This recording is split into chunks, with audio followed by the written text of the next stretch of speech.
Hey guys, so I just want to give you some. I'm just gonna show you how you can draw like human-like characters with just a line. So, just giving you the very start of how you can communicate a character using just one line. So, let's draw a few poses, line poses. So let's start with this one: a straight vertical line. What does this communicate if that was a pose? I'd say maybe that he's kind of standing to attention, like he's a soldier or something. You know, if you build this out a little bit more, he's very straight there. You can start to see that if that's the head, I've detached the neck a little bit, kind of tin hut, you know, with a rifle or whatever, kind of standing to attention. But you know, that's one, right? And then, so what else can we do? What if we make the character as a horizontal line? That to me suggests that he's dead. You know, if I put the feet in there, it's a profile view. He's lying down, but very rigid, like a dead person or someone who's petrified.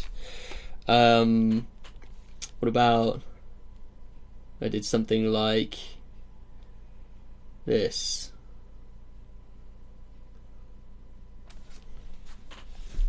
Kind of sad, deflated, defeated, you know, if that's the head.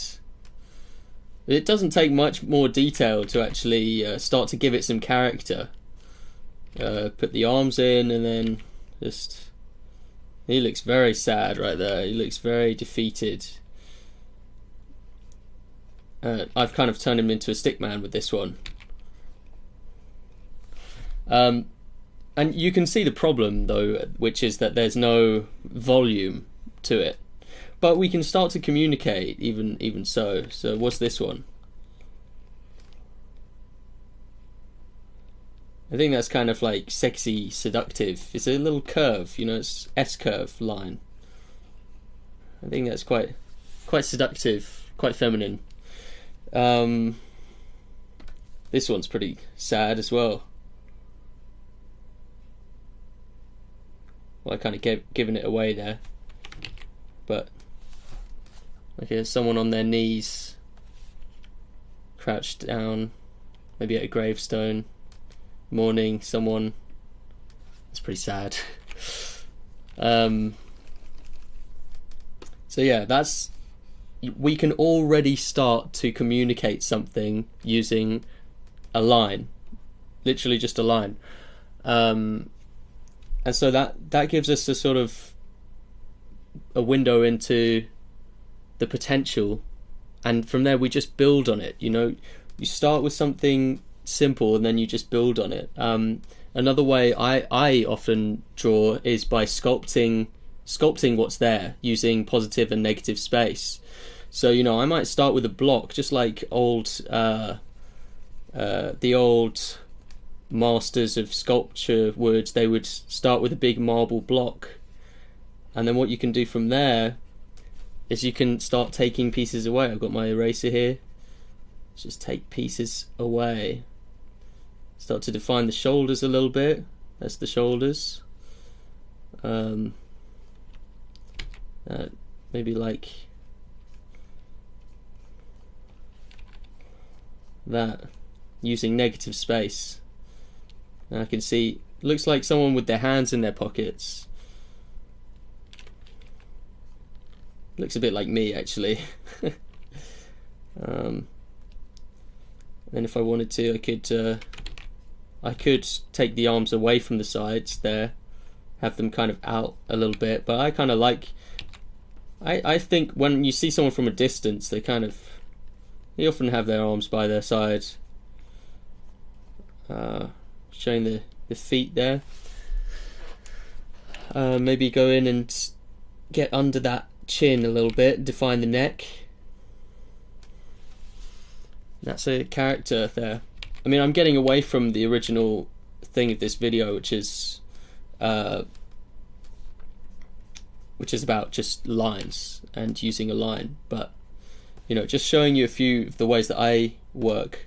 But that one, that's not the best starting point, because with that you kind of have to know what you're trying to do first. So you have to know what someone looks like. Like in my head, I knew what an outline of a character looks like. But with a stick figure, you can have a lot less information in here and still get something that communicates. So let's do a stick figure. And as I've written down, I like that the thing with the stick figure, which is good, is that anyone can draw a stick figure, really. I mean, some people draw it like this, so they're in like a T pose. But even that, that if you've got a big shot with loads of crowds and stuff, you could draw loads of these very quickly. And this is how Steven Spielberg used to block out his scenes. He used to communicate with the rest of his team by drawing these little stick men like this. Takes very few lines to draw one of them. One line there, one line there, one line there, one line there, and then you've done one. They look pretty horrid, they look pretty rigid, but it does communicate that. It communicates person. No gender currently assigned, but so what can we do from there? Let's see what are some quick steps we can make to just make this stick figure a little bit nicer, because it's all right now, but what can we do now? So I've got the, actually let's start again. Okay, so I got the head. We're just doing a circle, freehand circle, not a very good one. That's got to be encouraging, right? I've been drawing for years and I still can't do a good freehand circle that well. Anyway, and then we got this. What's this? The neck and the spine. Okay. And then we've got leg 1, leg 2. I think everyone knows that most humans have 2 legs, I think. Or is it 3? No, it's 2.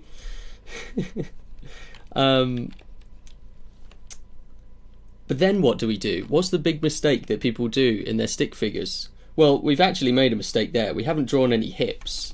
There are no hips. It's just spinal cord, bam, legs, no hips. And the other thing is, very rarely draw the shoulders. What's this? Just spinal cord and then cut straight to the arms. What's all that about? Well, okay, so that's an improvement that we can make, isn't it? We could go here. Let's do another one. We'll do the spinal cord again. Then we'll do, this time, we'll do some shoulders in there. I quite like that. I think that looks pretty good. Now, even now, we're starting to be able to have a lot more options just from doing that. There's opportunity here to put more information into this pose. One of the information is, you see that the width of this is shorter than the width of this. What does that suggest? It suggests that this is a male. Suggests. It might not be, but I'd say that's a male. If I drew it the other way around, let's have a look. Does this look more female to you?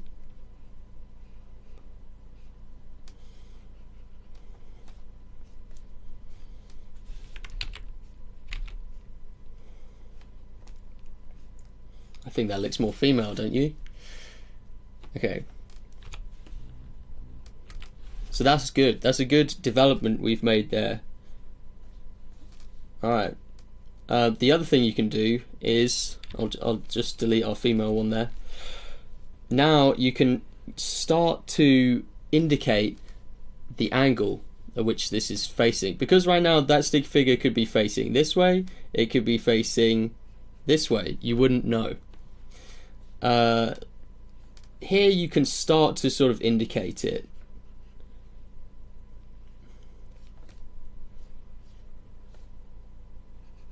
It's still a little bit of a mystery whether he's facing that way or that way. So is he facing away from us or slightly towards us? But I would assume from seeing the angle of those shoulders, I'll just make the angle a little bit more pronounced on there, and the angle of the hips, that he's facing that way. Slightly, oh sorry, let me do a 3D arrow there, which is like this. Slightly towards us.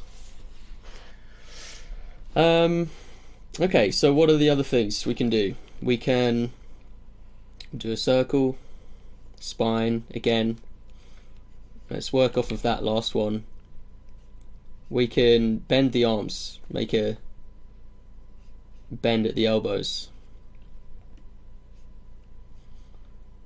I think you already knew that.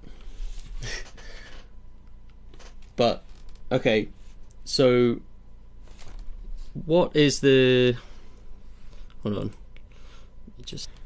We still haven't really resolved the big problem by putting in those shoulders and hips, and the big problem is that there's no volume. You know, with my arm, there's some girth to it, isn't there? So we've got that with the head. You see, the head is circular. That implies that there's volume there. We want to kind of do that, but for the rest of the body. So now we're going to make the big upgrade, which is to balloon people. We're going to try that. So the head is already a balloon, so we're fine there. But let's now just, instead of doing like where there's a line, instead we're just going to imagine where the line is and do a little outline around the line like that. This will look ugly at first, but it is an improvement, it's a development. So I'm imagining where that line is, and instead of drawing that line, I'm drawing the outline of where it would be. A little bit more tricky, requires a little bit more dexterity to pull off. But there we've just done a massive leap. We've gone from stick figure to full body, pretty much. Although this looks like a cardboard cutout right now, so it looks like you could just push it and it would fall over. But that's a huge step up if you're able to do that. There are other in-between steps that you could take if that's a little bit too much of a jump. You could do you can do a head and then a box body, and then arms, and probably not going to do a box pelvis. You're probably going to have that all as one box actually, and legs, and you kind of have the legs at the corner of the boxes. That adds a little bit more volume. You still got sort of stick neck, stick arms and legs. You're not quite there yet, but it's an improvement on this probably.